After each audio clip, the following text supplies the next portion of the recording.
자, 오늘 드릴 강의의 제목은 인구 결격 시대에 어떻게 대처할 것인가. 마이크가 꺼져 있네요. 아, 들리시죠? 네. 네, 그래서 강의 제목은 인구 절벽 시대에 어떻게 대처할 것인가 합니다. 이 문제에 대해서 모든 분들이 또 다 전문가이기도 하고 생각도 막 다르고 해서 사실 준비할 때 고민도 했는데 어쨌든 일단 제가 드리고 싶은 말씀을 드리고 그리고 나중에 Q&A 때 또 많이 이야기 나누시면 될 것 같습니다. 이게 안 내려오네.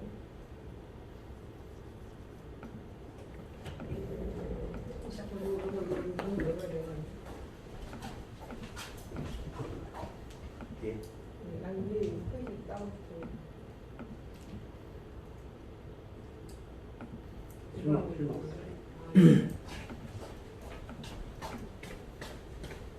자, 제가 말씀드릴 순서는 이런 순서대로 드리려고 합니다. 첫 번째는 저출산 고령화라고 흔히 얘기가 되지만 저는 저출산 문제가 더 심각하다고 생각하고요. 그리고 한국의 현재 상황은 저출산이라는 용어로 표현할 수 없을 극초 저출산이다. 왜냐하면 출산율이 1.3 이하면은 우리가 저출산이라고 하거든요. 근데 이미 1.3 이하로 내려온 지 한 20년은 넘은 것 같아서 그리고 지금은 0.78 이런 거여서 전 세계 초유의 사태이고 물론 우리보다 홍콩이 더 낫긴 하더구만요. 그래서 저는 극초 저출산 문제다. 그래서 그거에 살펴보고요. 근데 이제 한국 사회에서 가장 제가 봤을 때 심각한 문제는 이걸 그렇게 심각한 문제라고 인식하지 않고 있는 것 같아요. 다들 문제다 이렇게 생각을 하지만 이게 엄청나게 심각하다거나 지금 당장 해결해야 된다거나 이런 생각들을 안 하고 있어서 그 이유는 뭔가 인구 감소 고령화가 문제긴 하지만 그래도 뭐 좋은 점도 있고 또 아주 심각한 것은 아니지 않나? 이렇게 사람들이 또 많이 생각하는데 그 이유는 무엇일까에 대해서 좀 생각을 해보고요. 네, 세 번째는 저로서는 아니다. 현재 극초 저출산 문제는 가장 당면한 가장 심각한 문제이고 이게 해도 안 되는 문제다라고 할 수 없는 그냥 무조건 해결해야만 하는 대한민국의 존립을 위해서는 그러한 문제다라는 말씀을 드리고 그러면 왜 이런 저출산 현상이 나타나는가에 대해서 한번 생각을 해보고 그러면 어떻게 해야 될 것인가에 대해서 말씀을 드리고자 합니다.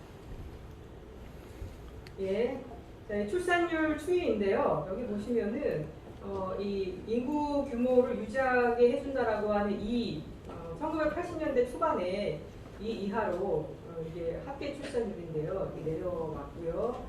그 이하에서 오랫동안 이렇게 머무르다가 20년이 지난 2000년대 넘어가면은 이게 1.2일 거거든요. 1.2 수준 밑으로 내려와서 왔다리 갔다리 하다가 2015년에는 더 내려오게 된 그런 상태입니다. 그리고 여기 보시면은 2020년 이후부터는 이게 통계청에서 2021년에 발표한 장래 인구 추계 전망치인데요. 이게 이 낮은 수준은 좀 더 내려가다가 2025년쯤에 좀 올라가서 2030년 중반쯤 되면 1.2까지는 올라갈 것이다. 이렇게 전망을 하고 있습니다. 왜 다시 올라가느냐? 이 출산율 전망은 어떤 인과관계에 의한 전망은 아니에요. 네, 그래서 다른 나라나 뭐 이렇게 봤을 때 이게 통계적으로 보통은 올라가더라 약간 그런 거여서 사실은 올라갈 수도 있고 아니면 진짜 뭐 더 떨어질 수도 있고 이런 상황인데요. 정상적인 사회라면 올라갈 것이다. 그런데 우리가 비정상적인 사회라고 하는 그 위에 보시면은 그 가족 계획이에요. 이것도 재밌어요. 1962년부터 시작이 되는데요. 1960년대만 해도 뭐 7명, 8명 이렇게도 낳던 그런 시절이기 때문에 처음 60년대 시작할 때는 알맞은 수 자녀 갖기 운동이었다가 67년, 71년에는 세 자녀 갖기 운동, 72년, 76년에는 두 자녀 갖기 운동, 77년, 81년에는 가족 계획 생활하기, 네, 82년부터 90년, 80년이 되면은 우리가 출산율이 이 이하로 떨어지거든요. 그런데도 90년까지 한 자녀 갖기 그리고 95년까지 그러니까 95년까지 가족 계획을 계속해서 가져왔는데 사실 이게 너무 오래 지속한 것이 아닌가 이런 말씀을 드렸습니다. 세계은행이 2021년 전 세계 국가들의 출산율 자료인데요. 여기 보시면은 예, 한국 2021년에 0.81이었고요. 최근에 0.78이었나 더 내려갔죠. 한국보다 낮은 곳이 홍콩이 있습니다. 0.77. 그런데 홍콩의 상황을 보면은 아시다시피 홍콩의 뭐 시위 홍콩이 상당히 위기 상황이라고 생각을 하면은 0.8, 0.7 이런 상태는 예를 들어 뭐 독일이 동서독 통일할 때에 그런 사회 혼란이라던가 뭐 이런 때에 출산율이라고 하기 때문에 한국은 사실은 상당히 지금 위기 상태라고 볼 수 있습니다. 특히 2015년 물론 그 전에도 1.2 중간에서 1.2도 초저출산이죠. 그러나 2015년 이후에는 이게 더 떨어지거든요. 그래서 보시면 이게 최근에 그 출생아 수가 한 25만 명 정도 돼요. 근데 우리나라 대학교 입학 정원이 한 45만 명이라던가 이렇기 때문에 보시면 지금 얘네들이 대학 갈 나이가 되려면 20년을 기다려야 되잖아요. 20년 내에 20년 안에 우리나라 대학의 한 반 정도는 만약에 대학교 학생 수가 유지가 된다면 문을 닫아야 할 것이고 거기서 끝나는 것이 아니라 출산율이 0.1 정도가 1 정도가 유지가 된다면 30년 후에 신생아 수가 반이 된다고 봐야 되거든요. 12만 명 정도가 돼야 된다고 보면은 그러고 나서 또 20년 후에는 그 대학이 또 절반이 문을 닫아야 하고 출산율이 1로 계속 간다라고 하는 것은 계속 구조조정 된다는 얘기예요. 이게 어떤 상태에 도달해서 간다는 게 아니라 20년, 30년 만에 반씩 떨어져서 그렇죠? 그런 문제예요. 자, 근데 출산율이 이렇게 여기 보시면 이렇게 떨어진 지가 오랜데도 불구하고 사람들이 왜 이것을 이 위기라고 못 느끼냐면은 그동안 기대 수명이 빠르게 증가했기 때문이거든요. 1970년대만 해도 그 기대 수명이 60살이었기 때문에 1970년 그 시기에 청년기를 보냈던 우리 그 어른분들은 사람이 60이 되면 다 죽는다고 생각했는데 그게 그때만 해도 틀린 이야기는 아니었어요. 죽는 줄 알고 죽을 준비, 이런 얘기하면 안 되죠. 미래를 다 준비하고 있는데 이게 계속 오래 사는 거죠. 그래서 1970년부터 2020년까지 계속해서 이 인구가 유지가 된 것이고 오히려 인구가 이렇게 늘어왔어요. 그러니까 이 저출산이라는 거에 대해서 그다지 그렇게 심각하게 생각을 하지 않은 거죠. 그런데 이 두 가지가 이렇게 딱 꺾이는 시기가 한 지금 시기이기 때문에 더 이상 기대 수명이 뭐 130, 150까지 갈 수 없기 때문에 조금씩 늘겠지만 이것은 어떤 수준에 수렴하게 되어 있고 거기에 비해서 초저출산 0.78이라고 하는 그 강력한 저출산 효과가 크게 나타나서 이제 앞으로는 인구가 이제 감소할 일밖에 없다. 그래서 여기는 좀 앞으로도 한 10년 정도는 못 느낄지도 몰라요. 이게 빠르게 감소하지 않기 때문에. 그러나 요 향후에 지금부터 10년, 20년은 인구 자체는 그다지 줄지는 않지만 인구 구조가 심각하게 갑자기 고령화돼요. 그래서 20년 안에 이 고령 인구가 40 몇 프로가 39%인가 이렇게 빠르게 지금 고령 인구 비중이 인구의 한 15% 정도 되는데요. 10년 만에 10%포인트씩 올라가요. 그래서 10년 후에 24%, 20년 후에 30, 한 5% 이렇게. 그래서 20년 사이에 고령화가 아주 급속히 진행이 돼요. 그러니까 향후에 20년 동안에도 인구 규모가 조금 줄는 정도이기 때문에 당장은 고령화가 문제다 이런 얘기가 많을 수가 있는데요. 그거 지나고 나가지고는 인구가 이렇게 쭉 떨어지고 이 그림이 여기 70년에 끝나가지고 사람들이 인구가 좀 줄어드는 것도 괜찮지 뭐 3,700만 명 정도면 적정한 인구수가 아니야 이렇게 생각할 수 있지만 계속 떨어지는 거죠. 계속 떨어지는 거예요. 만약에 우리가 이 3,700만 정도 수준에서 인구를 이렇게 유지하고자 한다면요. 그거보다도 한 30년 전에 출산율이 한 2가 돼야 돼요. 근데 지금 0.78에서 한 20, 30년 내에 출산율이 이렇게 올라가기 어렵거든요. 그 얘기는 뭐냐면은 3,700만에서 안정화되는 게 아니라 계속 쭉 떨어진다는 거예요. 심각한 문제거든요. 그러니까 우리가 지금 되게 짧게 살기 때문에 이렇게 생각하는데 우리의 그 미래, 우리가 이 미래 세대에 대해서 고민해 줘야 될 거는 걔네들이 고령화 비용을 부담을 많이 진다 이런 게 아니라 인구가 한국인들이 사라지는 몇 명 안 되는 그런 세계에서도 살 수 있다. 저는 이 문제가 크다고 생각합니다. 그래서 여기에서 인구를 보시면 뭐 맨날 한 얘기지만 이렇게 지금 2020년이잖아요. 그래서 아직은 생산 가능 인구가 70%이지만 10년 후에 2030년에 고령 인구가 25%, 2040년에 35% 정도 되는 아주 빨리 고령화가지고 그 다음에 조금 느려져요, 그죠? 40%. 하중에는 46.24%. 이게 그 2035년에 출산율이 1.2 정도 간다라고 생각해서 이 정도고요. 만약 출산율이 1.2, 근데 지금 봐가지고 출산율 1.2가 되게 높아 보여요. 세종시가 전국에서 출산율이 제일 높다고 하는데 1.2 정도거든요. 그래서 1.2까지 오른다라고 해도 전국이 그렇게 세종시처럼 오른다고 해도 이렇게 되는 것이고 만약에 그 상태가 못 되고 1 정도 된다라고 하면은 고령화 수준은 이거보다 더 높고 인구 감소는 더 빠르죠. 그 다음에 이게 이제 지금까지예요. 60년, 90년, 2020년.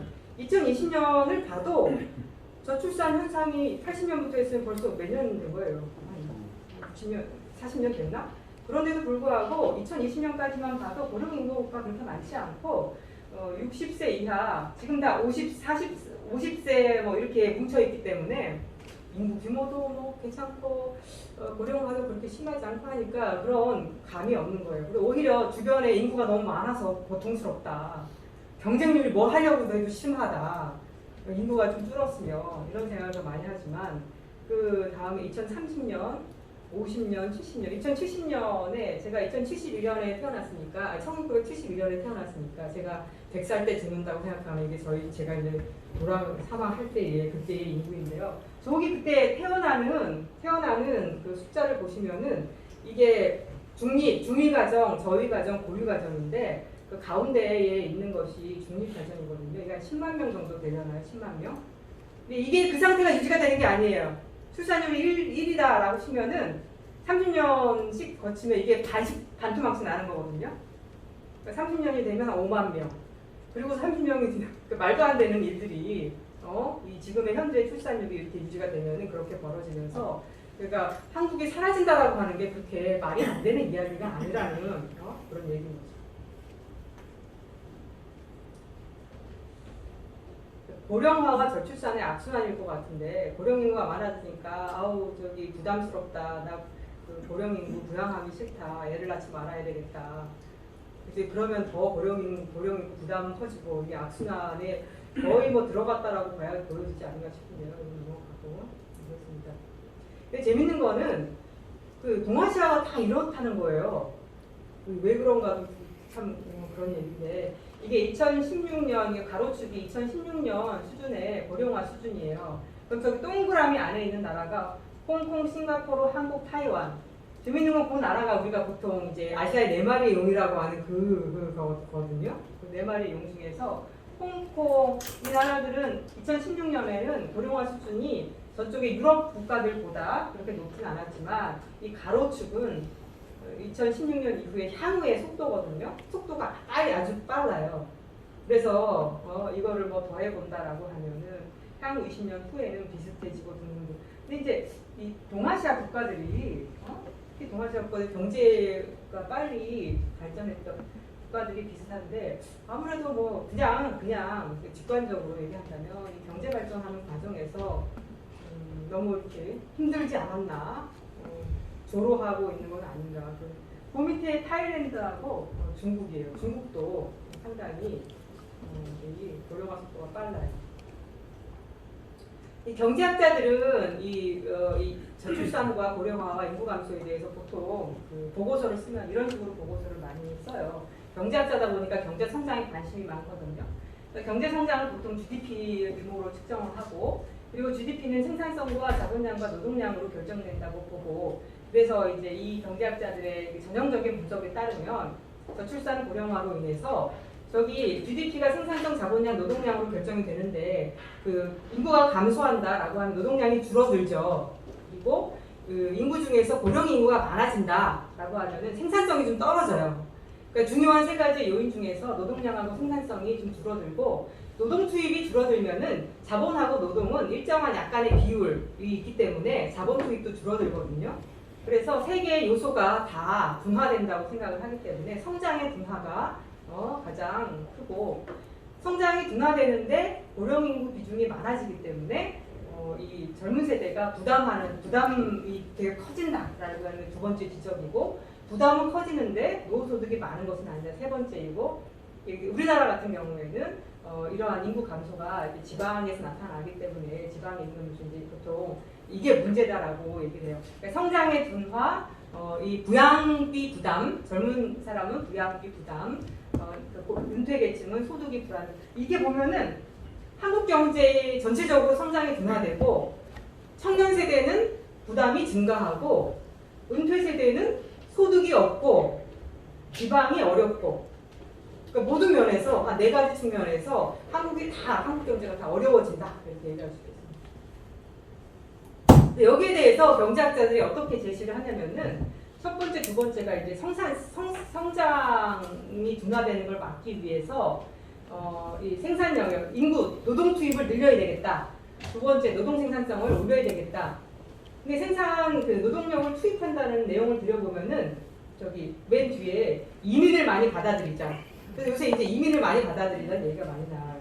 그다음에 두 번째, 정년을 연장하자. 이거는 다른 선진국들도 하고 있어요. 유럽 같은 경우에는 뭐 67세 70, 75세 뭐 이렇게 올리는 것도 있어요. 첫 번째, 청년층의 노동시장 진입을 앞당기자. 우리나라의 20대의 그 경활률을 보면 되게 낮거든요. 그랬다가 이제 30세가 되면 경활률이 되게 높아져요. 20대의 경활률이 낮은데 20대의 경활률을 높이자 말이 되는데 그 안에 어떻게 높이자라고 되어 있지 하고 이렇게 보면은 노동시장이 경직적이어서 문제다. 노동시장을 유연화시켜야 된다. 이렇게 되어 있거든요. 근데 우리가 다 알듯이 20대에 왜 경활률이 낮냐. 하나는 대학을 가기 때문이고 둘째는 대학을 졸업해도 좋은 직장에 가려고 한 20대 말까지는 도서관에서 좀 취업 준비 열심히 해보죠. 사실은. 그럼 왜 그렇게 취업 준비를 열심히 하냐. 일자리가 양극화되어 있기 때문에 대기업이나 이런 데 공기업이나 가고 싶어서 그러죠. 그래서 해결책은 일자리를 좀 좋은 일자리 아니면 일자리 격차 이런 것들을 완화시켜야 되는 것인데 이 노동 규제를 완화해야 된다. 이렇게 거꾸로 대안을 제시하는 것은 문제지 않나 싶습니다. 그 다음에 자부동화 로봇의 확산 이런 얘기도 많이 해요. 그 다음에 세 번째는 이 노후소득 보장 강화 이거를 공적 연금을 강화해야 된다 이런 얘기를 하기보다는 보통 경제학자들은 민간에서의 민간 활성화 예를 들면 이 사적 연금을 활성화한다던가 아니면 부동산 유동화라던가 자산시장 유동화라던가 이런 식으로 대안 제시해요. 이게 뭐 틀렸다 나쁘다도 아니고 이 중에 뭐 정년 연장, 이민 유입, 그다음에 청년층이 일찍 입직하게 하는 거 뭐 다 말은 됩니다만 뭔가 부족하다. 너무 이렇게 옳은 얘기지만 이 현실에 좀 잘 부합하지 않는다. 저는 사실 이 첫 번째 생산 연령을 더 늘리자, 생산 연령 인구를 늘리자, 노동 생산성을 향상하자 이거는 사실 동호 반복에 불과한 거죠.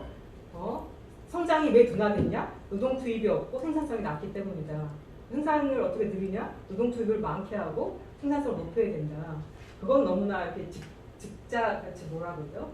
그냥 거꾸로 하는 얘기이고 정말로 이걸 하려면 뭘 해야 되냐 이런 얘기들이 필요한 건데 그거는 뭐 사회학자나 사회복지학자나 그런 쪽으로 넘어가는 거죠. 하면서 제가 1시간 반 정도 강의하면 되는 거죠? 네. 이게 이제 현재 저출산, 초저출산의 현상이고요. 그래서 저는 이 문제 심각하다라고 생각하는데 또 사람들하고 얘기해 보면은 그렇게 심각하지 않을 수도 있다. 그렇습니다. 첫 번째 여기 최근에 국내에서도 많이 읽고 했던 책 중에 이제 성장의 종말이라는 책이 있는데요. 이 책은 전 세계적으로 성장이 둔화되는 원인을 이렇게 저렇게 나눠서 그 중에 하나가 이렇게 인구가 감소하고 저출산과 고령화에 대해서 얘기를 해요. 저출산과 고령화가 성장을 둔화시켰다라고 얘기를 하는데 근데 여기에 대해서 이게 문제냐? 자기가 보기에는 문제는 아닌 것 같다. 이게 여기 이제 그 중간에 보시면은 왜 그러냐면은 저출산이 인구 감소를 야기해서 성장을 둔화시켰는데 저출산의 그 원인을 살펴보면은 소득의 증가, 남녀 교육 수준의 상승, 여성의 사회활동의 확대로 인한 자연스러운 현상이라고 한다면 저출산을 문제라고 봐야 되겠냐. 예를 들어, 점점점 소득 수준이 올라가게 되면, 그리고 여성이 교육 수준에 올라가게 되면, 그리고 여성이 사회활동을 많이 하게 되면 애를 덜 낳게 된다는 거예요. 너무 자연스럽잖아요. 그러면은 그 애를 덜 낳게 되는 그 근본적인 그 원인이라고 하는 것이 사회 발전을 의미하는 게 아닌가? 그렇죠? 사회가 성장하고 발전한 결과로 저출산이 나타나고 그 저출산의 결과로 성장이 약간 둔화된다라고 하면은 그게 그렇게 큰 문제겠냐라고 하는 생각을 좀 하고 있는 것 같아요.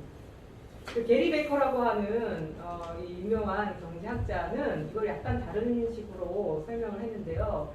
인간은 경제적인 인간이라고 한다면은 애를 낳을 때조차도 무의식적이든 애를 낳는 기쁨과 애를 낳을 때의 어떤 비용을 비교해서 기쁨, 효용이 더 클 때 애를 낳는다. 그런데 애를 낳을 때의 그 비용이라고 하는 거는 직접적으로 들어가는 비용도 있지만 이 애를 키우기 위해서 내가 시간을 들여야 되고 그래서 내가 그 시간에 일을 했으면 벌어들일 소득을 포기하는 거기 때문에 임금이 점점점 올라갈수록 내가 애를 키울 때 포기해야 되는 소득이 많다 보니 비용이 커지게 돼서 애를 안 낳는다. 이렇게 얘기해요. 그럼 결국에는 두 얘기 모두 다 소득이 증가하고 남녀의 교육 수준이 높아지고 이런 것들 때문에 저출산이 나타나고 저출산이 제가 이 말씀 드리는데 우리 손 선생님 얼굴이 이해 안 되시는 거예요? 아 그게 아니고 안경을 벗어서 TV를 보고 안경을 좀 써주세요. 네. 그렇습니다. 그래서 저출산은 경제 성장과 여성의 출산 통제권 확보의 결과 이렇게 보면은 긍정적으로 봐야 한다. 두 번째, 일본도 우리나라와 같이 이 저출산 문제가 심각한데요.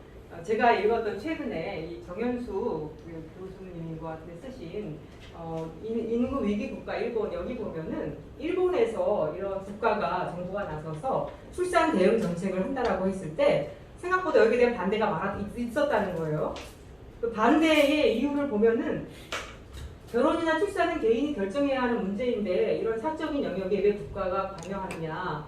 내가 애를 안 낳겠다라고 하는데 국가가 왜 애를 낳으라고 막 이렇게 분위기를 조장하냐. 그리고 애를 안 낳겠다는데 애를 안 낳는 사람한테 뭐 싱글세를 걷는다는 뭐 이러면서 왜 불이익을 주냐. 왜 나의 라이프 스타일을 침해하냐. 이런 얘기도 있고 그리고 이제 페미니스트들 같은 경우에 이거는 그렇게 써 있는 거예요. 이것도 마찬가지예요. 국가의 출산 장려가 여성의 성과 생식에 대한 자가 결정권을 무시하고 여성을 애 낳는 대상으로 도구화한다. 그리고 일본의 경우에는 전쟁 시기에 거꾸로 국가가 나서서 국가를 위해 전장에서 싸우고 그래서 애를 낳아 이러한 역사들이 있기 때문에 개인주의자들 아니면 자유주의자들 같은 경우에는 국가가 해라 마라 하는 것 자체가 마음에 안 든다. 그리고 우리나라에서도 그럴 수 있죠. 국가가 가족 계획을 그렇게 열심히 해가지고 지금 애가 없는 거 아니냐. 국가가 미래를 내다볼 줄 모르면서 지금 자기가 책임지지도 못할 애를 낳으라고 하는 것 자체가 마음에 안 든다. 이런 입장도 있어요. 그러니까 저출산이 경제 발전의 결과인데 그게 뭐가 문제냐. 국가가 나서서 애를 낳지 마라 이렇게 얘기해야 되냐. 이런 반대도 있고 또 하나는 근데 이제 경제적으로는 인구가 감소하고 그래서 고령 인구가 많아서 생산성이 떨어지는 게 문제가 아니냐 이런 생각도 있을 수가 있는데 이 얘기 이것도 이거는 이제 우리 유명한 어느 분이 나와서 얘기하셔가지고 이런 얘기 인구의 증가는 국력의 확장, 행복의 증진과 같은 지표가 아니다. 무슨 이유로 인구수를 사회발전의 지표로 삼고자 하는가? 왜 우리가 인구수에 관심을 둬야 하냐? 인구수에 상관없이 이 세상에 태어난 사람들이 더 풍요롭고 자유롭게 살면 그게 좋은 거 아니냐. 각자 개인이 자기 삶을 설계하는 과정에서 저출산 현상이 나타난 것인데 여기에 대해서 왜 왈가왈부 하냐. 우리가 해야 할 일은 이미 태어난 사람들을 행복하게 살게 만드는 게 아니냐. 인구가 작지만 국민이 행복한 나라도 많다. 예를 들어 스웨덴이 인구가 뭐 우리처럼 5천만이 되지 않지만 국민들이 행복하고 기술도 발전해 있고 그러지 않냐. 들으면 솔직히 다 말이 되잖아요. 그렇죠? 그리고 또 이 유명한 아세모글루, 이게 정확한 발음인지 모르지만 그의 제자인 이 레스트 레포는 2017년 연구에서 고령화가 되면 고령이고 생산성이 떨어지기 때문에 자동화 투자가 가속화된다는 거예요. 그래서 자동화 투자가 가속화되기 때문에 이 나라들의 생산성이 빨리 높아져서 그 고령화를 다 커버할 수 있다는 거예요. 여기 두 개의 그림을 보면은 이 밑에 가로축은 고령화의 정도예요. 그리고 이 세로축은 첫 번째 그림은 1인당 GDP의 변화율이에요. 이게 약하게 우상향하고 있잖아요. 고령 인구 비중이 많지만 1인당 GDP가 떨어지지 않고 올라간다. 예. 그 두 번째 그림은 이 세로축이 로봇화 지수거든요. 그래서 고령화가 될수록 1인당 GDP가 올라가는 것과 로봇화가 많이 진행되는 것이 서로 같이 일어나는 거예요.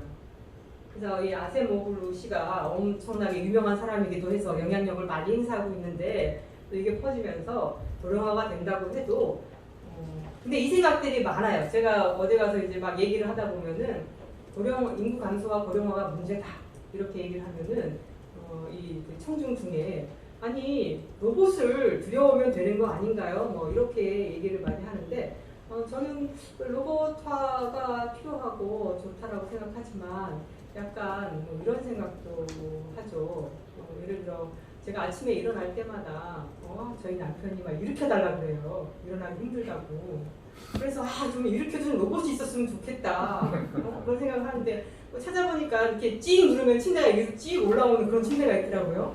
그것도 사실 하나의 로봇이죠. 살까 말까에는 너무 비싼 거예요. 비싸요. 네. 그 생각해보면 우리 모두 다 로봇을 가지고 있어요. 이제 냉장고 세탁기부터 해가지고 자동차 심지어.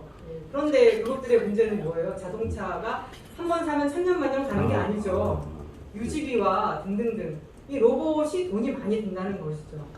아주 별 일 안 하는 그냥 차갑게 해주는 것만 그냥 단순히 일으켜주는 것만 하는데도 이렇게 돈이 많이 드는데 모든 사람들이 집에 자기를 수발해줄 그런 로봇들을 다 갖추려고 하면은 이 로봇화 투자라는 것이 엄청나야 되거든요. 사실은 그게 고령 인구가 40%가 되는데 그 40%를 다 수발하려고 하는 그런 로봇을 도대체 누가 만들 것이며 그 돈은 어디서 날 것이며 사람들이 너무 쉽게 생각하고 있다. 그러면 진짜 그 다음 세대를 좀 키우는 게 낫지 않는 그런 있는데 근데 어떤 사람들은 또 인구 감소 시에 1인당 더 많은 자원을 향유하기 때문에 인구가 좀 줄어드는 것이 좋다. 다들 그런 생각 하시죠?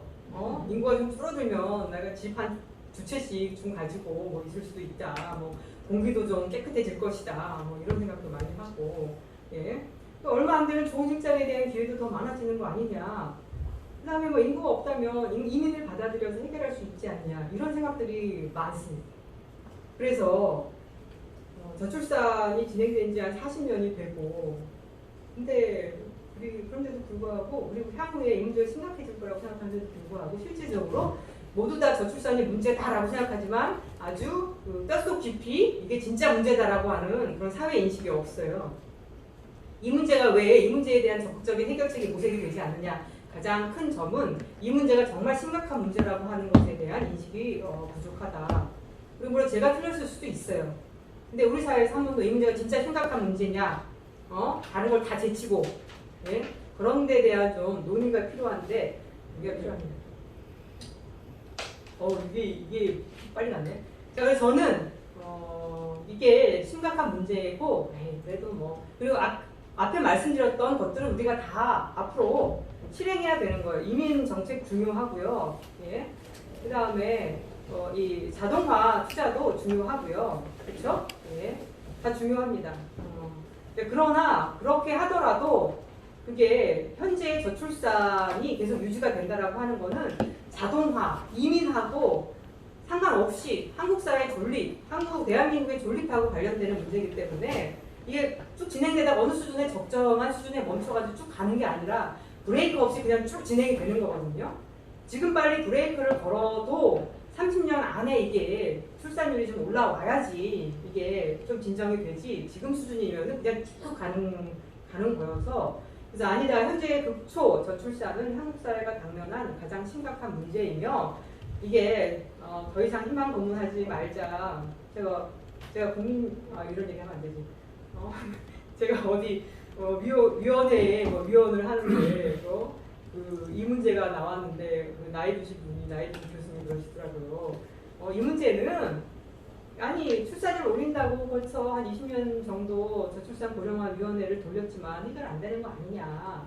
그러니까 더 이상 희망 고문하지 말고 받아들이자. 아니 근데 우리나라 저출산 0.78 출산율을 어떻게 받아들여요?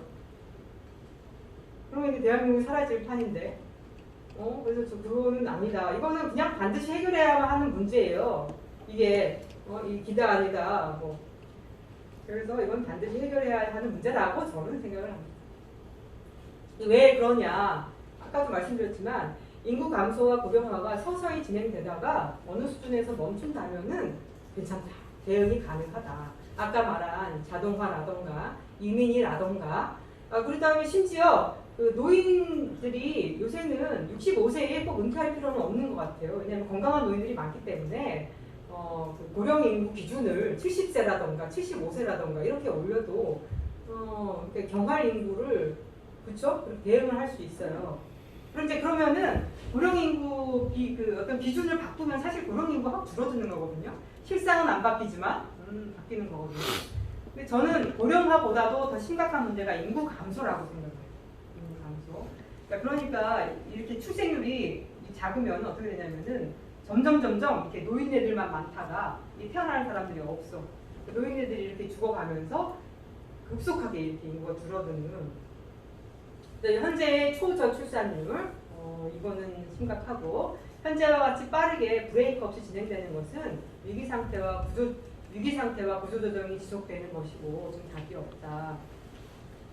제가 그렇게 쓴 것 같아요. 예.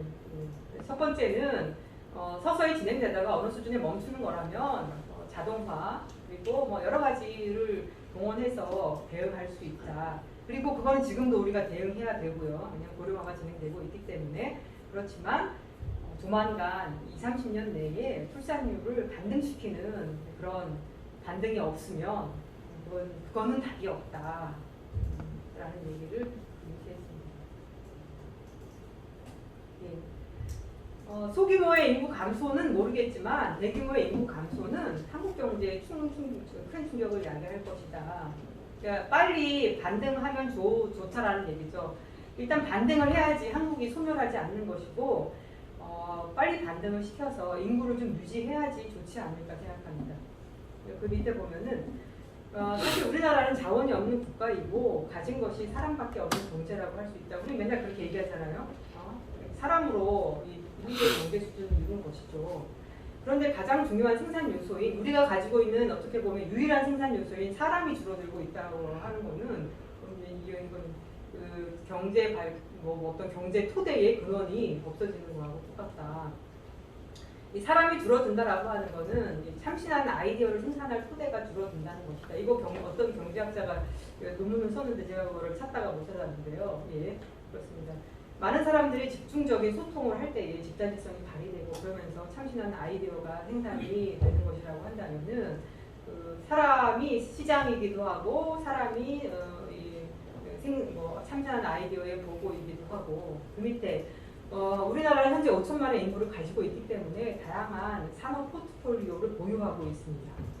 예, 그리고 각 산업이 어느 정도의 규모가 돼서 경쟁력을 유지하고 있는 것인데 향후에 인구 감소가 되어서 어떤 규모에 도달하지 못한다면은 많은 산업들이 존립하기 어려울 것이고 이 산업 간의 전후방 연관 관계를 생각해 보면은 제조업 전체적으로 경쟁력이 하락될 위협에 처할 것입니다. 그 대만 같은 경우가 인구가 한 2,500만 정도 되나요? 대만 같은 경우는 전자산업에 좀 올인되어 있잖아요. 다른 산업보다. 근데 애초부터 그렇게 출발을 했고 지금 전자산업의 생태계가 되게 발전해 있기 때문에 그렇게 해도 상관은 없을 것 같습니다. 그러니까 우리나라가 처음부터 그렇게 어떤 작은 인구로 해서 어떤 산업에 이렇게 집중적으로 생태계를 전후방 잘 갖춰져 있다. 근데 우리는 그게 아니라 이 자동차, 뭐 전자, 조선으로 해서 다양한 산업을 가지고 있고 각 산업이 어느 정도의 규모가 되어야지 전후방 연계 이런 것들이 유지가 돼서 중요하기 때문에 어쩔 수 없이 지금 그 경로 우선성에 따라서 인구가 그 규모가 유지가 되어야 한다고 생각합니다.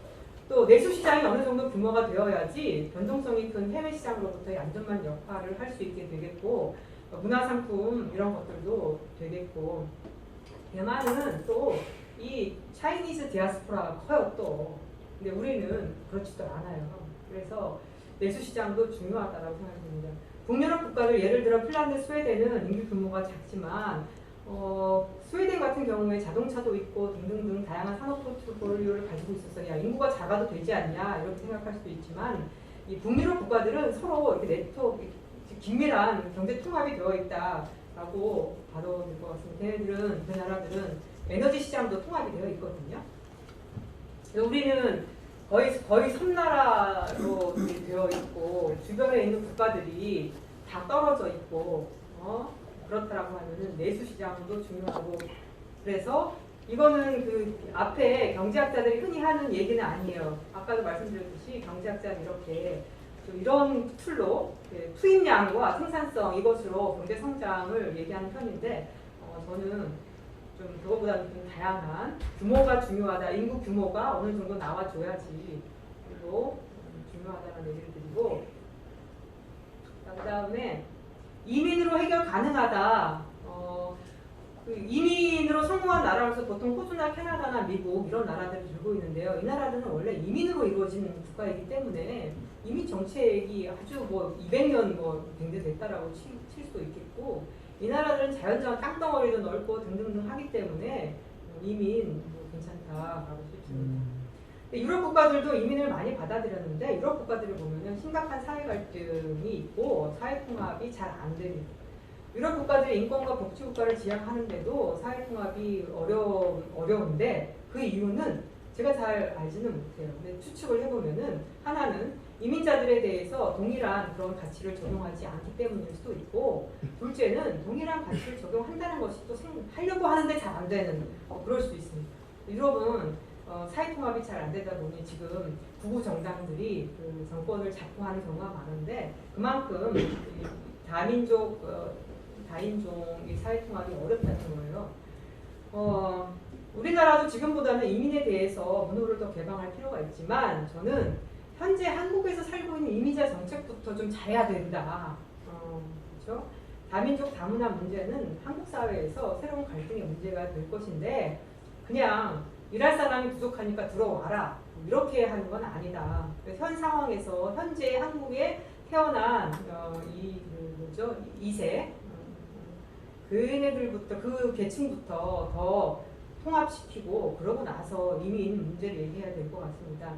네, 이제 이거는 이민 국민으로 받아들이는 거고요. 그 이외에 뭐 산업연수제, 단기체류 노동자 정책은 또 다른 문제이고 그거는 그것 나름대로의 정책 개선이 필요합니다. 그래서 이 이민 문제로 해결이 어렵다. 그다음에 자동화로 해결이 가능하다. 말씀드렸듯이 우리 집에도 제가 점점 늙어가면서 좀 기계가 많았으면 좋겠어요.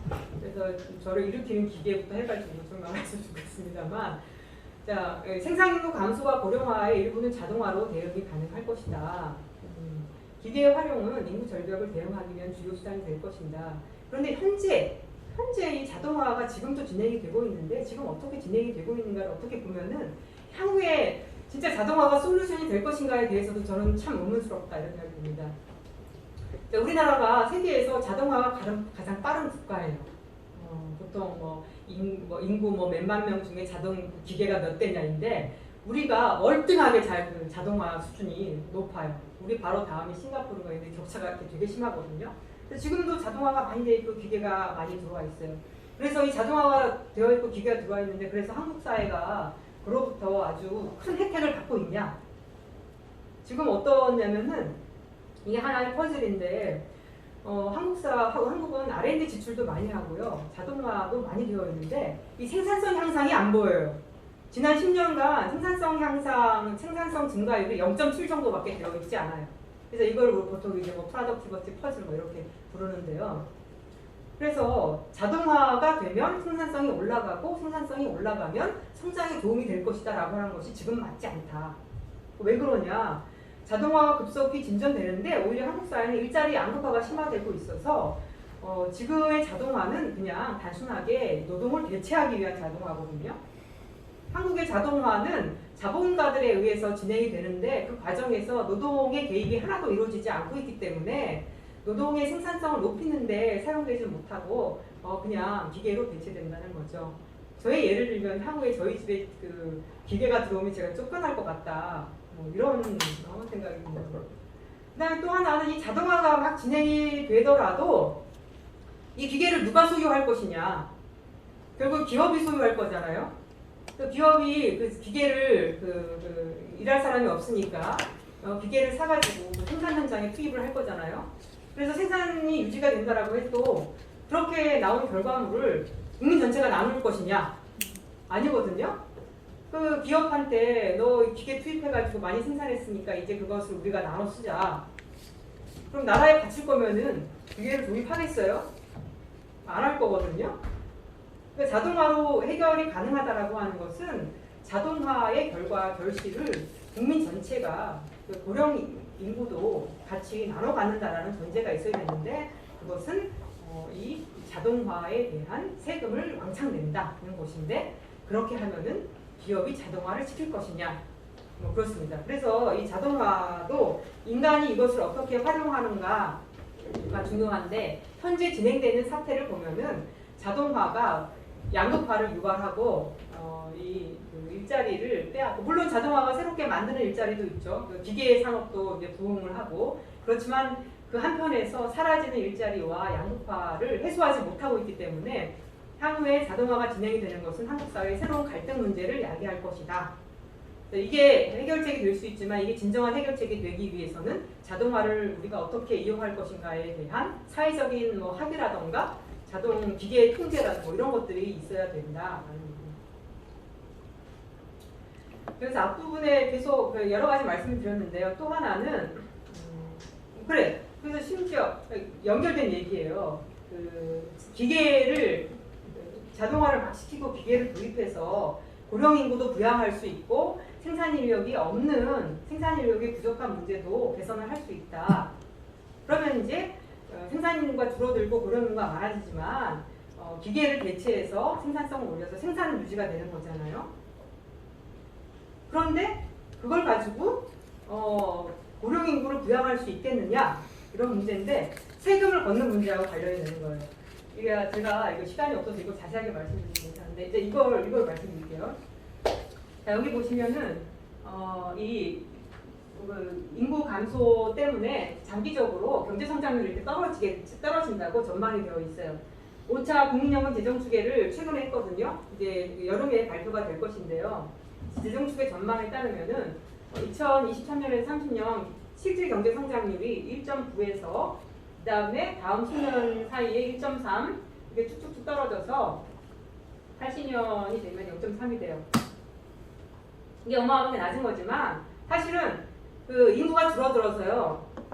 30년부터 인구 투입률은 마이너스예요. 인구 투입이 마이너스인데도 그 경제 성장률은 플러스잖아요.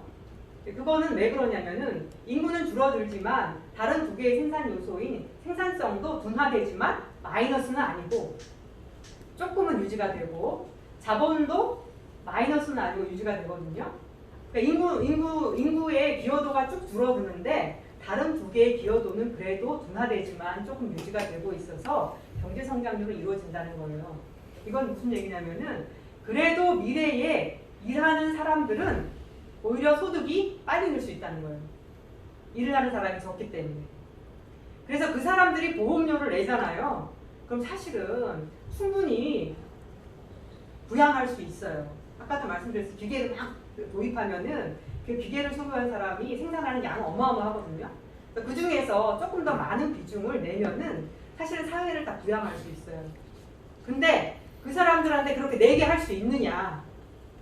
이게 무슨 문제냐면은 지금 국민연금 재정축에 따르면은 2057년에 국민연금 기금이 소진이 되고 그리고 나서 그 이후에 연금 지급을 위해서 미래의 경활 인구의 노동소득의 한 30%를 보험료로 걷어야 된다라고 얘기하거든요.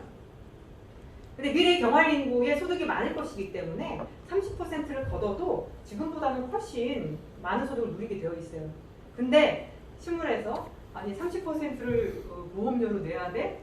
여기에 대해서 반발이 어마어마하잖아요. 그러니까 기술적으로는 가능한데 정치적으로는 그게 가능하냐 뭐 이런 문제를 자, 여기까지가 제가 이거는 한번 계산을 해본 거예요. 제가 보니까 여러분들이 지금 힘들어하시는 것 같아서 이 설명은 안 드리도록 다시 한번 이 부분을 리뷰를 한다라고 하면은 자 현재 극초 저출산 문제 저는 지금 OECD 평균이 1.6이거든요. 일본은 한 1.2든가 3이든가 4든가 1.3 정도 되나요? 그렇죠. 그래서 일본도 근데 그래서 우리가 지금 0.878 정도니까 바라기는 1.3으로까지만이라도 좀 올렸으면 좋겠다. 10년 사이에 그리고 한 20년 사이에는 OECD 평균 수준까지는 올려야 되겠다.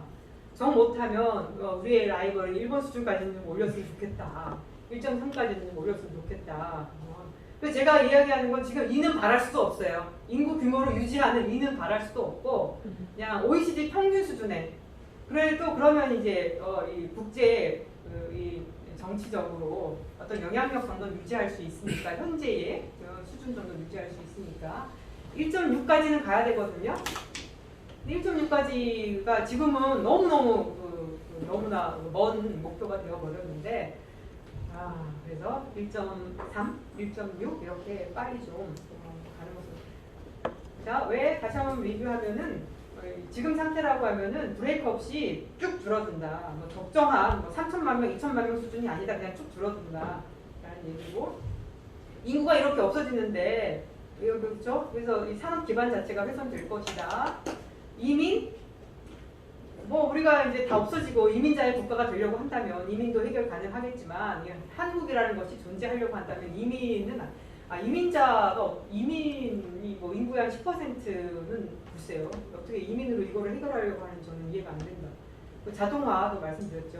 인구가 뭐 100만 명, 1000만 명밖에 안 되는데 뭐 기계가 뭐 4천만 대 이렇게 될 수는 없는 것이고 그래서 출산율을 올리는 것은 아주 중요하고 그냥 무조건 올려야 되는 것이다 라고 저는 생각을 합니다. 그럼 이제 한국 사람들이 왜 이렇게 유례 없이 극초 저출산인가 여기에 대해서 맨 앞부분에 사람들이 선택한 결과인데 국가가 왜 여기에 대해서 말고말고를 하냐 뭐 전문가가 왜 나서서 이게 문제라고 하냐 저는 이게 정말로 개인이 자유롭게 선택한 결과인가라고 질문을 하고 싶어요. 이게 개인이 선택을 하긴 했죠. 뭐 거의 뭐 너 독약을 먹고 죽을래 아니면 뭐 낭떠러지에서 떨어져 죽을래 그럼 난 낭떠러지에 떨어져 죽겠어라고 하는 선택이라고 저는 생각을 하고 정말 선택지가 여러 개가 있는 상태에서 선택을 한 것은 아니다. 네. 그렇다라고 하면은 이 극초 저출산의 이유는 합당하지 않다는 것이죠. 여기 연령별 혼인율인데요. 여기 보시면은 1993년만 해도 20대 결혼율이 가장 높았어요. 저도 이때 생각해 보면은 20대에 많이 했던 것 같아요. 그러다가 지금 2010년대가 되면요. 30대 초반이 결혼율이 높아요. 근데 2015년 이후에는 그 30대마저도 결혼율이 떨어지고 있어요. 결혼을 안 하면 동거를 많이 해도 다행인데 동거율은 잡지 않고 있기 때문에 알 수는 없습니다. 20대에는 지금 동거를 많이 하고 있을 수도 있어요. 근데 한국에서는 동거 가정에서 아이가 잘 태어나지 않기 때문에 향후의 과제는 뭐 동거 가정에서 유럽은 동거 가족에서 더 많이 태어난다고 하는데 우리나라는 아직까지는 혼인 가정에서 많이 태어납니다. 그런데 혼인율 자체가 떨어지고 있고 저쪽 오른쪽에 보시면은 재미라기보다 의미가 있는 거는 2015년 이후부터는 모든 연령대에서 혼인율이 떨어지고 있어요. 전 도대체 한국 사회에 2015년에 무슨 일이 발생했는지 너무 궁금해요. 그때를 돌이켜보면은 부울경 지역에 그 조선 산업이 대거 몰락해서 그 지역의 일자리가 한 4만 개, 5만 개, 그 제조업 일자리가 4만 개, 5만 개 사라지면은 그 동네에 밥집 이런 것까지 하면은 그 밥집 가족들 이렇게 생각하면은 한 10만 명, 20만 명 영향을 받았다고 생각해야 되거든요. 그때 여기 그 부울경 지역뿐만 아니라 코로나 뚜껑 있고 나서 군산에서 또 GM이가 어디가 문 닫아가지고 특히 이제 지방에서 일자리가 많이 사라졌어요. 제조업 일자리가 사라지면은 제조업하고 서비스업 비율이 1대3 정도라고 하면은 서비스업이 그만큼 그래서 2015년에 그랬을 가능성이 높고 움직일 수 있는 청년 인력들은 그때 이제 그 수도권 지역에서 그 반도체나 이런 투자가 많았거든요. 건설 투자 이런 쭉 올라와가지고 수도권으로 이렇게 집중. 그 전에도 수도권 집중 현상이 있었지만 이 즈음에 그런 현상들이 있고 수도권은 되게 비싸거든요. 집값도 비싸고 뭐도 비싸고 해서 그래서 그러지 않았나. 근데 저거는 진짜 연구할 만한 2015년에 무슨 일이 있었나 궁금합니다. 2015년 이후로 그렇습니다. 그리고 나서 오른쪽에 보시면은 과거에는 그래도 결혼을 하면은 애를 낳는 것이 또 일반적이었는데 갈수록 이 출산율이 떨어져요. 그래서 결혼을 적게 하고 결혼한 사람도 출산을 덜 하고 이러면서 한국 전체적으로 자 결혼을 만혼 30대 초반에 한다.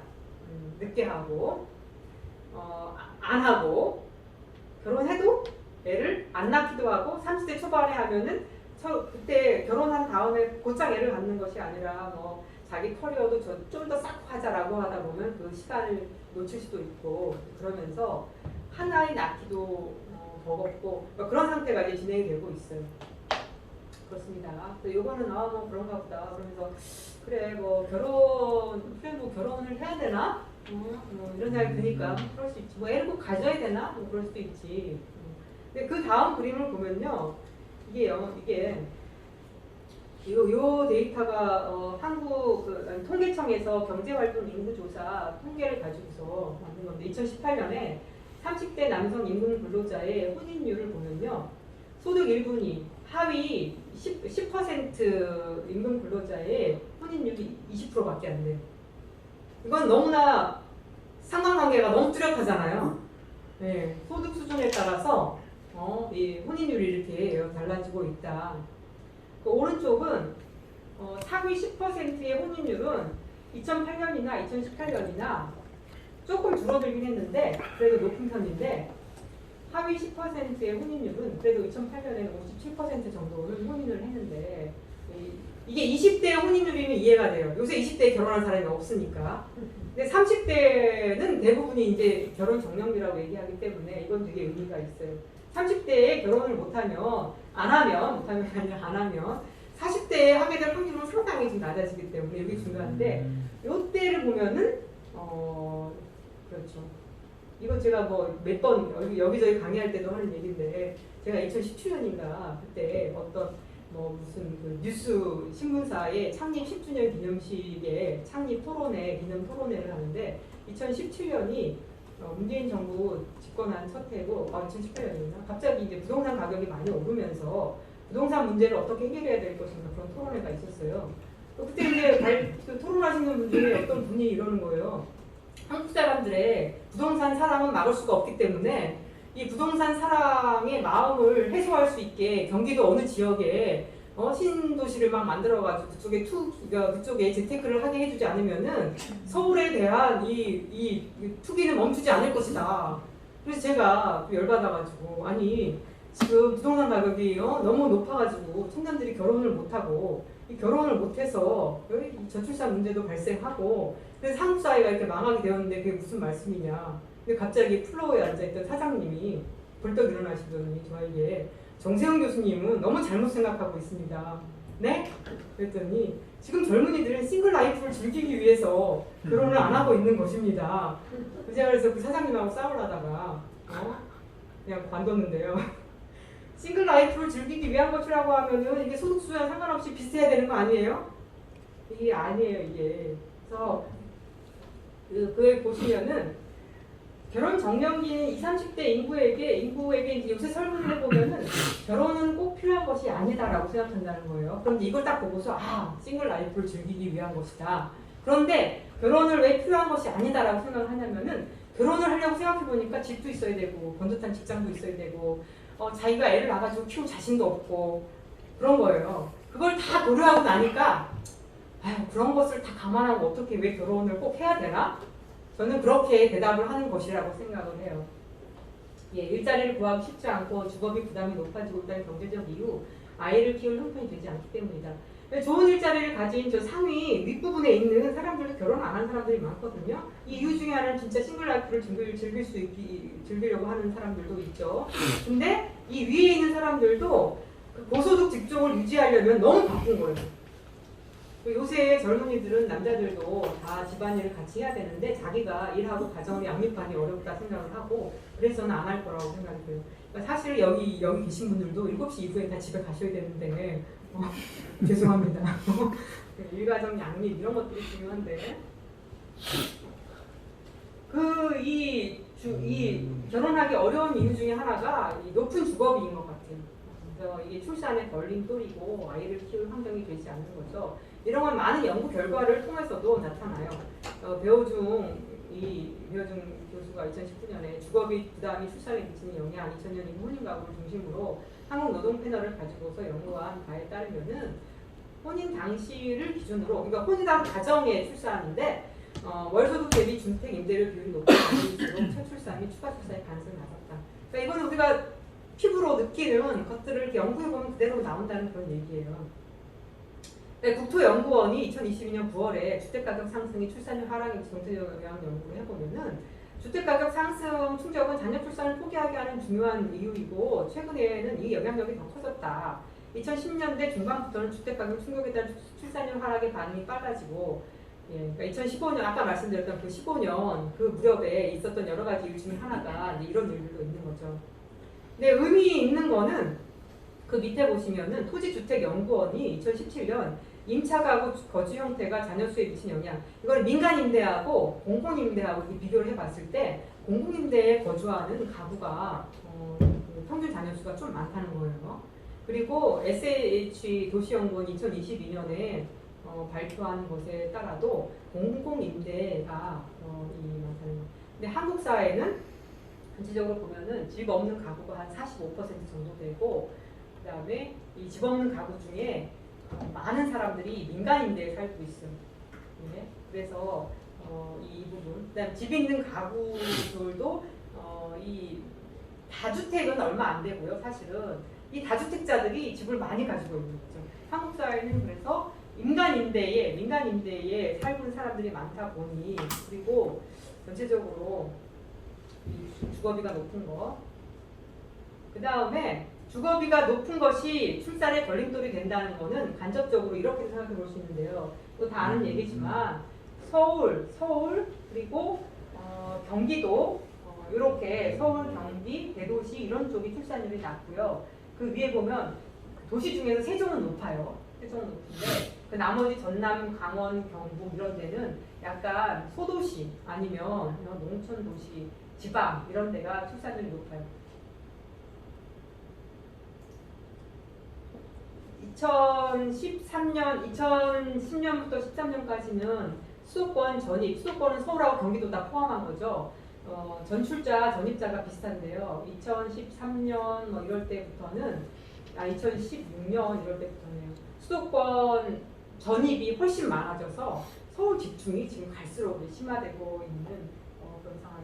2016년부터 좀 뚜렷하게 수도권 그래서 수도권이 출산율이 낮은데 지방에 있는 사람들이 수도권에 몰리기 때문에 그것도 또 하나 전체적으로 출산율을 낮추는 그런 요인이 되고 있어요. 보시면은 경북, 부산, 경남 이런 쪽에서 서울로 많이 이동하고 있다. 이 경북, 부산, 경남 이게 부울경 지역이거든요. 근데 이 지역이 전통적인 제조업이 많이 무너지고 좋은 일자리가 많이 사라져서 아까 말씀드렸듯이 얘네들이 서울로 오는 거예요. 그러니까 한국은 한국적인 현실인데 지역 수도권 집중, 일자리 양극화 뭐 높은 주거 이런 것들이 다 결합돼가지고 지금 젊은이들의 그래서 저희가 봤을 때는 선택할 자기가 진짜 자유롭게 선택할 결과는 아니라는 거예요. 진짜 자유롭게 선택한 결과로서 애를 안 낳는 건 아닌 것 같다.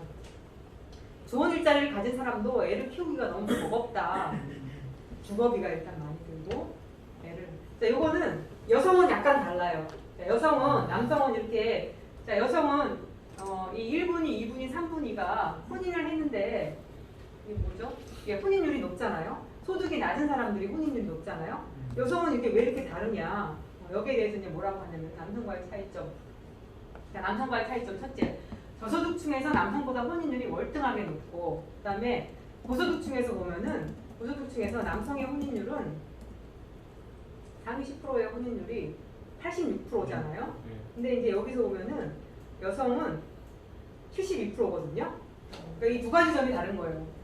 자, 여성의 저소득층은 왜 혼인율이 높냐? 이거는 거꾸로거든요. 저소득층 여성이 혼인을 많이 한다기보다 이걸 잘못 읽어서 저소득층 여성들이 일자리를 찾지 뭐 일자리가 낮아가지고 결혼을 대안으로 이렇게 하면 안 되고 그게 아니라 결혼을 하고 경력 단절되었다가 나중에 다시 애를 좀 키우고 일자리를 찾으러 나왔더니 나쁜 일자리밖에 갈 수밖에 없었다.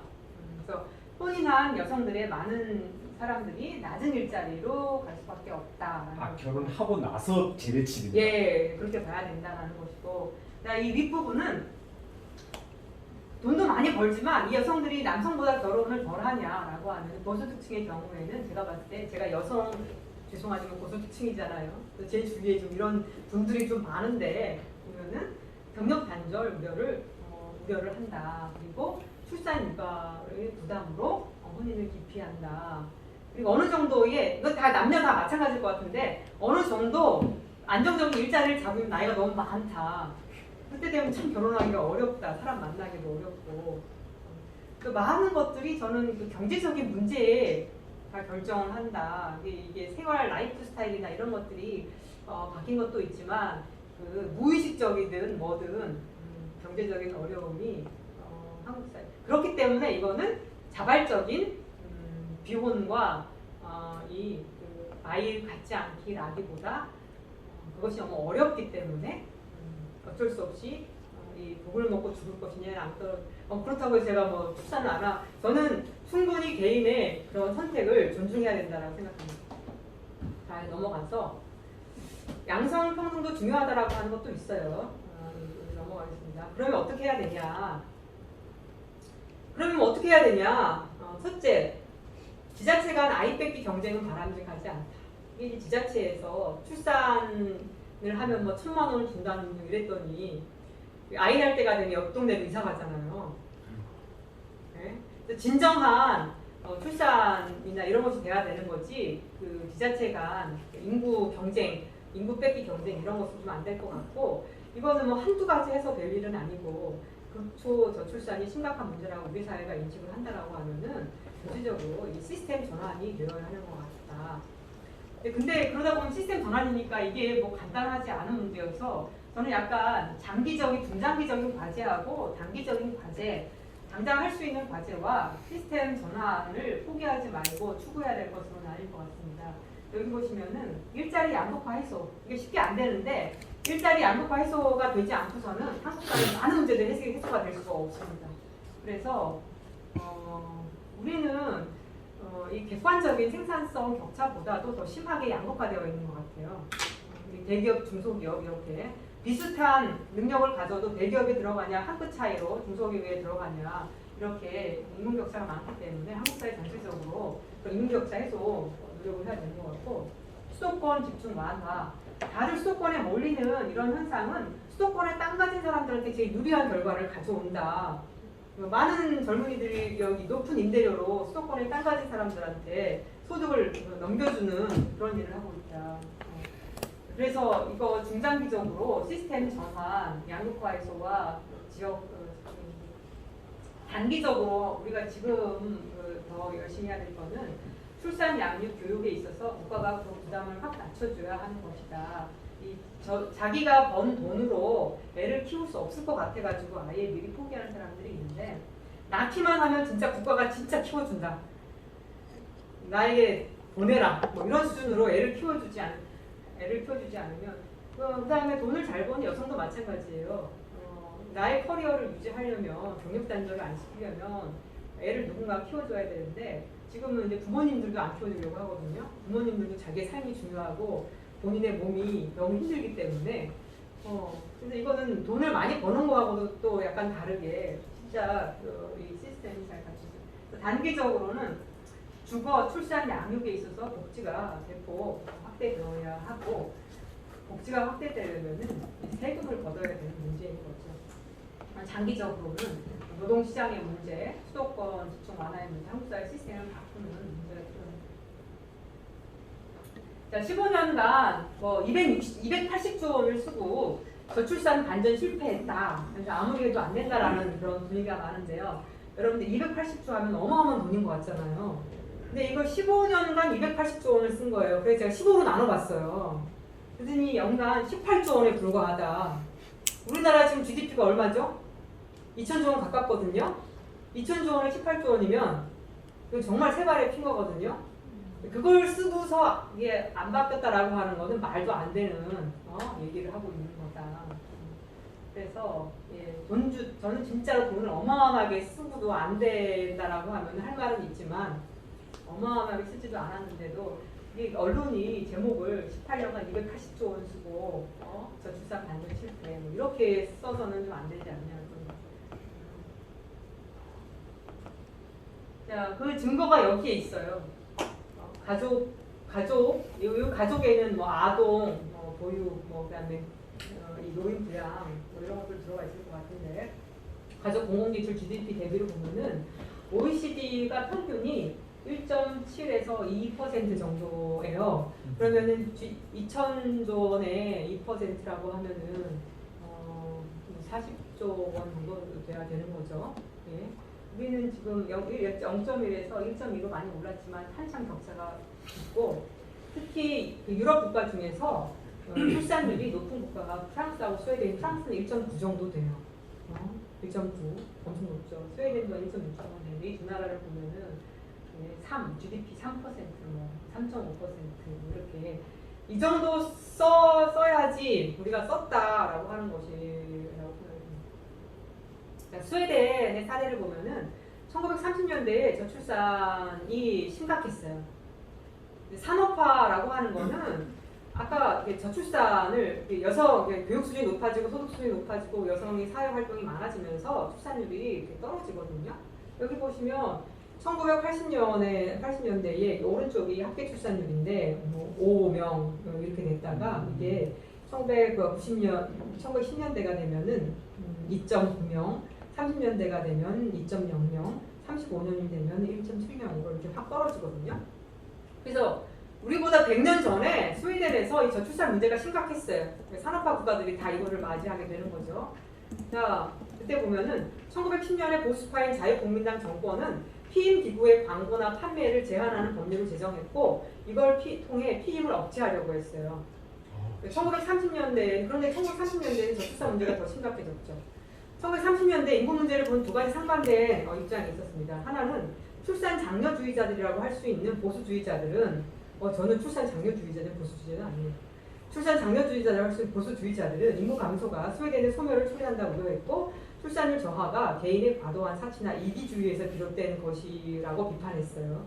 전통적인 가족상을 이상적인 것으로 보고 비혼이나 피임을 죄악시했고 결혼한 여성이 일을 하는 것에 반대했고 여성은 가사와 육아를 담당해야 한다고 주장했고 반대편에 있었던 진보주의자들은 신멜더스주의의 입장을 견지해서 이들은 사회의 부양 부담을 넘어서는 과잉 인구는 빈곤을 초래한다는 점을 강조했고 빈곤에서 벗어나기 위해서는 산하 제한이 필요하다고 주장했다.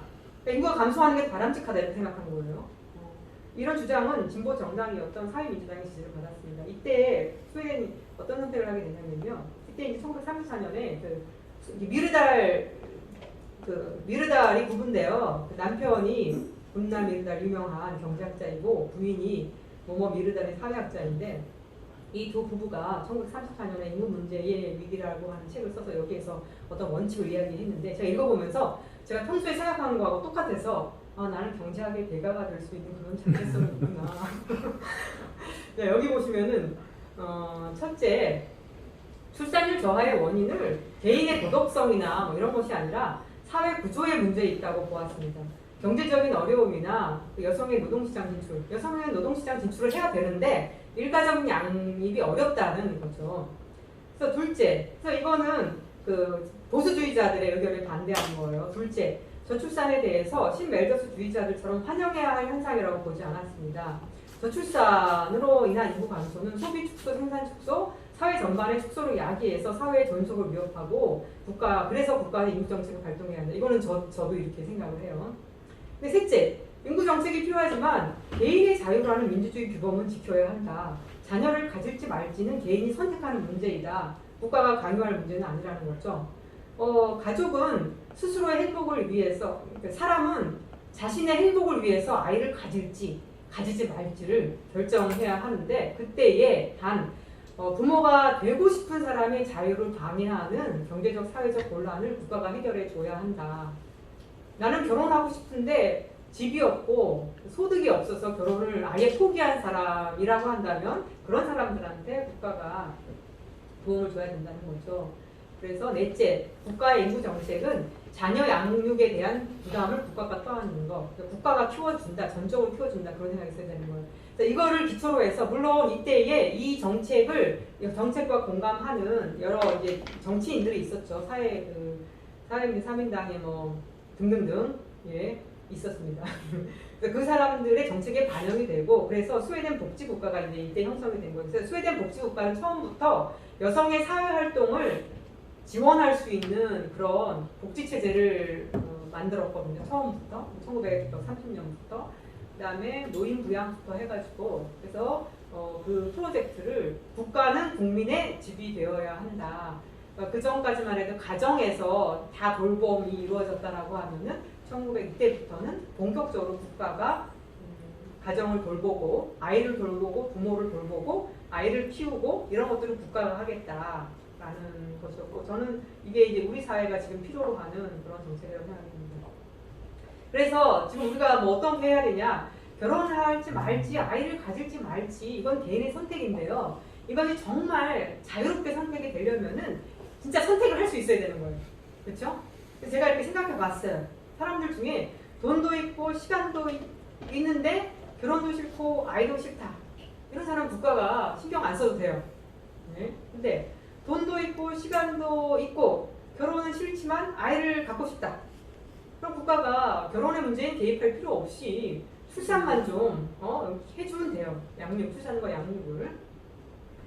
이 돈 많은 남녀, 이 좋은 직업을 가진 사람들이 이런 생각하는 사람들 많이 있을 것 같아요. 세 번째, 좋은 일자리를 가지고 있는 너무 바쁘다.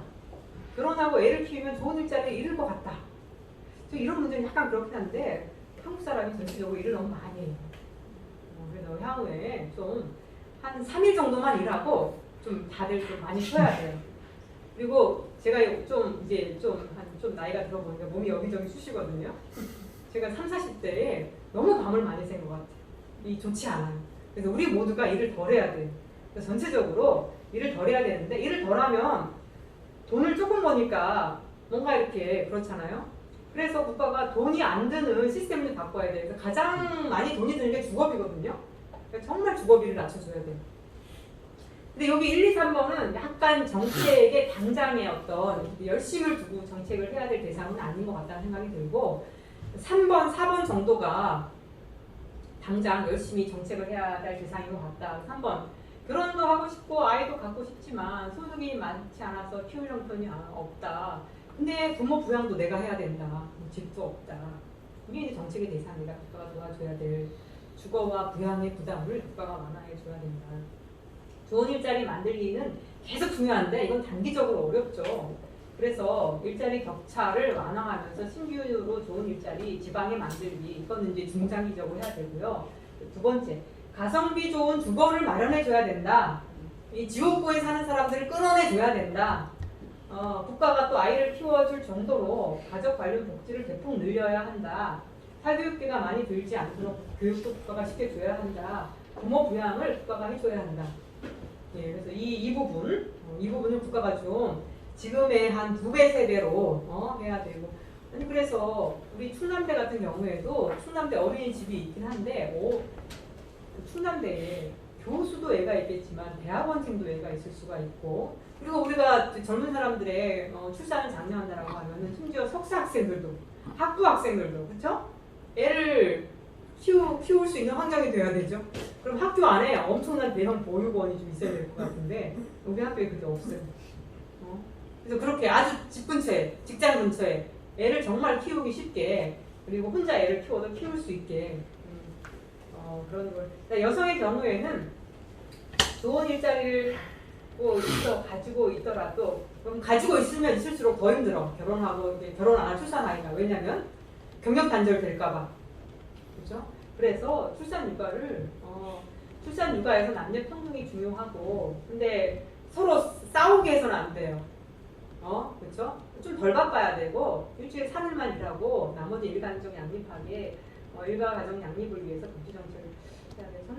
저는 이게 주거비 완화가 정말 필요하지 않냐. 모든 사람들이 너무 주거비를 많이 쓰고 집 한 채를 마련하기 위해서 많은 대출을 껴가지고, 그래서 지금 돈을 많이 부어가지고 나중에 그것이 자기 노후 대비가 될 거라고 생각하는데, 여러분 생각해 보세요. 우리가 이제 2070년 들어가지고 2060년 이렇게 들어가지고 그 집을 임대료를 받아가지고 살려고 하는데, 그때 되면은 임대를 내고 들어와서 살 사람이 없어요. 일본 보면은 빈집이 많이 늘어나거든요. 근데 지금 젊을 때 그 대출 끼고 그 월급을 많이 쏟아 부어가지고 그것이 나의 노후를 요양해 줄 거라고 생각하고 집에 에너지를 많이 쏟지만 그것이 정말로 자기의 미래를 보장해 줄 거냐, 그건 아니기 때문에 우리 전체 국민이 지금 쓸데없는 경쟁을, 바닥으로의 경쟁을 하고 있어서 이거를 국가가 멈추게 해줘야 되는데, 국가가 멈추게 해주려면 그 대안이 필요하고, 그러려면 정말 부동산 실거주 위주의 부동산 정책을 빨리. 자, 2분 남았습니다. 2분. 그다음에 이런 생각하는 사람도 있어요. 이 험난한 세상에서 살아야 할 아이의 미래가 걱정된다. 그래서 아이를 낳고 싶지 않다. 이런 경우는 진짜 어떻게 할 수가 없죠. 그래서 이런 마음도 충분히 이해해요. 나도 회피하지 않은데, 회피하지 않은 이런 삶을 어떻게 내가 아이한테 무슨 책임을 지고 그럴 수 있거든요. 이것도 이제 중요한 문제인데 좀 장기적인 문제예요. 한국 사회의 삶의 만족도가 너무 낮다. 이거 어떻게 생각하세요? 우리나라가 OECD 국가 중에서 자살률이 2000년 이후로 1등이에요. 1등을 놓쳐본 해가 딱 2해가 있다고 하더라고요. 살아있는 사람은 죽고 있어. 그 다음에 2세를 낳지 않아. 지금 어떤 상태냐면은 그 집단, 어떻게 심각하게 말하면 집단 자살을 택하고 있다고 얘기할 수 있는 그런 상태거든요.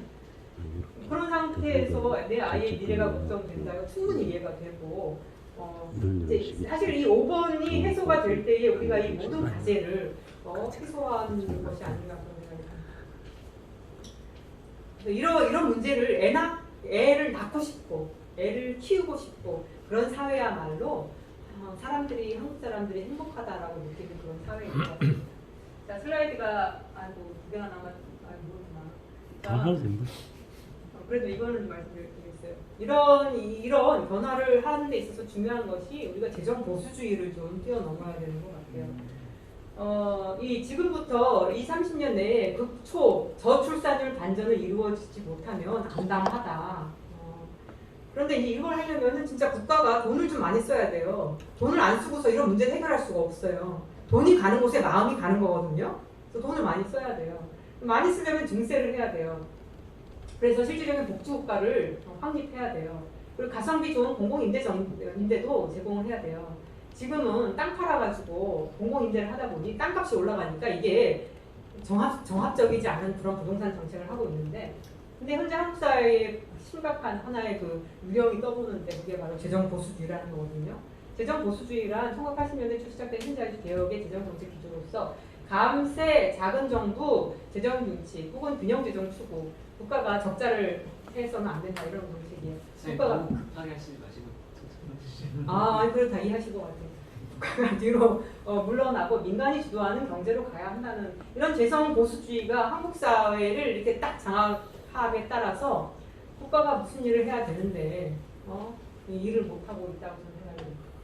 이게 세금을 걷는 문제뿐만 아니라 사회보험료로 돌아가는 이 사회보험 시리즈에서도 마찬가지인데요. 국민연금 관련해서 지금 올해에 제5차 재정 계산이 있었고 재정 계산에 따르면 그게 맞냐 틀리냐도 아니 지금부터 향후 30년 안에 70년 안에 무슨 일이 발생할지도 알 수 없는 그런 상황이고 그러나 그 계산에 따르면은 2057년에 기금이 고갈될 것인데 기금이 고갈되면 국민연금이 망할 것처럼 그렇게 부정적인 인식을 공적연금에 대해서 상당히 국민들이 부정적으로 인식하고 있잖아요. 근데 2057년이면 지금 2023년이니까 34년이나 남은 일을 30년 안에 우리가 본격적으로 해야 될 일은 출산율을 올리는 거거든요.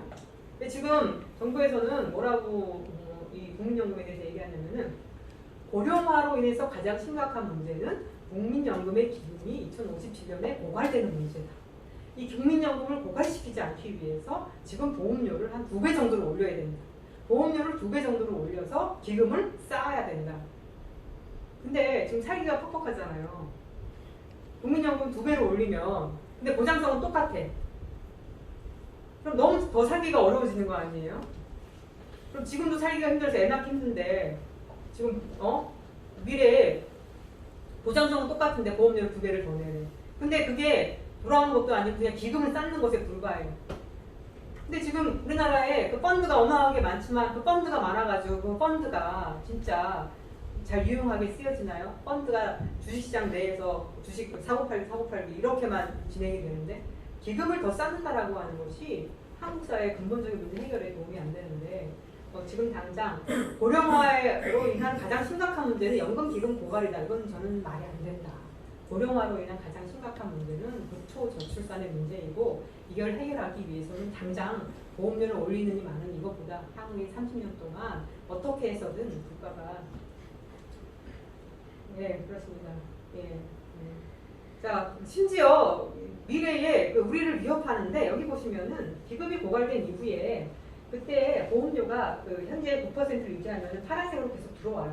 부족한 부분은 GDP 한 6%, 7%거든요. 이거는 세금을 조금 더 얻고 보험료를 조금 더 올리고 그보다는 출산율을 1% 조금만 올려도 이 문제는 자연스럽게 해소가 됩니다. 지금 가장 당면한 출산율을 조금 올리면 많은 문제들이 저희들이 해결할 수 있거든요. 근데 출산율은 올리지 못한다라고 하는 믿음이 너무 강하고 사람들의 주관적인 전망이 그러면서 그거를 마치 기정사실로 받아들여서 이 보험료 올려서 기금을 유지하자. 그런데 출산율 반전을 이루지 못하면은 기금을 유지하는 것 자체가 아무 의미가 없어. 기금이 많아 나중에. 기금을 팔아가지고 보험료를 지급하려고 해. 근데 기금을 팔아서 연금을 받았어. 그래서 집에 예를 들어 화장실이 고장이 났어. 일할 사람을 부르는데 일할 사람이 없어. 돈이 있는데 일할 사람이 없어. 그래서 한국 경제의 근본적인 어떤 힘은 어느 정도 인구, 성장 이런 것이지 어떻게 보면 종이 조각에 불과한 그런 돈을 쌓아주는 그런 문제는 아니다. 그래서 중요한 문제는 지금부터 20년, 30년 사이에 반전 최소한 1.2, 1.3 이렇게 올려놓고 그렇게 하지 않으면은 나머지 문제는 지역적인 문제다라고 저는 생각하고 그거를 하기 위해서는 재정 보수주의에서 좀 벗어나야 되고 그것들을 하기 위한 과감한 복지 정책 그걸 위해서 증세를 어떻게 할 것이냐 그런 조세재정 로드맵이 필요하고 또 마지막은 아까도 말씀드렸듯이 이 가성비 좋은 주택을 좀 대규모로 공급하는 게 필요하거든요. 그러려면은 지역구에 거주하는 주거 취약계층도 구제해야 되고 그러려면 현재 초기판으로 돌아가는 부동산 시장을 좀 되게 재편해야 하는데 어떻게 재편해야 되냐. 부동산 시장은 근본적으로 공급이 부족할 수밖에 없어요. 그러니까 공급이 부족해서 가격이 오른다. 이건 저는 부동산은 입지 좋은 땅은 한정적이기 때문에 공급은 그냥 부족해요. 항상. 사람들은 항상 입지 좋은 땅을 선호하기 때문에. 그래서 이거를 공급을 늘려가지고 이 문제를 해결한다라고 하면은 강남에 있는 집들 한 1000층 정도로 지어야 돼요. 1000층 정도로 지어도 해결이 안 돼요. 그래서 공급을 늘려가지고 이 문제를 해결하는 게 말이 안 되는 거예요. 그래서 이 부동산은 국가가 이 수요와 공급을 조정할 수밖에 없는 그런 시장이라고 하기는 어렵지만 그런 부분이고, 한정적인 토지가 좀 골고루 그리고 효율적으로 사용될 수 있도록 국가가 조율해야 되고, 적정 규모의 실보유자가 아니라 실거주자의 부담은 낮춰주면서 낮게 가야 되겠죠. 입지 좋은 토지를 사용하는 사람, 또 매매 차익을 노리고 부적 보유하고 있는 사람들에게는 좀 그만큼 부담을 시켜야 할 것이다. 단기에는 대출 정책, 장기에는 민간 임대차 규제, 부동산 세제 정책, 공공임대주택 공급 정책이 중요하다. 물론 구멍업계, 풍선효과 업계 일반 내게 규제 정책을 펴는 것이 중요하다. 이 국민연금 기금을 대규모의 공공임대주택 만드는 데 투입하는 것도 하나의 방안이 될 수 있겠습니다. 요거는 제가 슬라이드 한 페이지로 말씀을 드렸는데, 어쨌든 방향성에 대해서 가성비 좋은 주택 대규모의 공급이 필요한데, 지금처럼 시장에 맡겨서 공급을 하게 해서 공급을 늘려서 해결하자라고 하면은 땅은 일부가 집중적으로 소유하고 있기 때문에 결국에는 땅 가진 사람한테 유리한 높은 가격으로 공급될 수밖에 없고, 그것은 가성비 좋은 부동산을 공급해야만 한다라고 하는 저출산 대책으로는 맞지 않는 정책이다. 네, 여기까지 말씀드리겠습니다.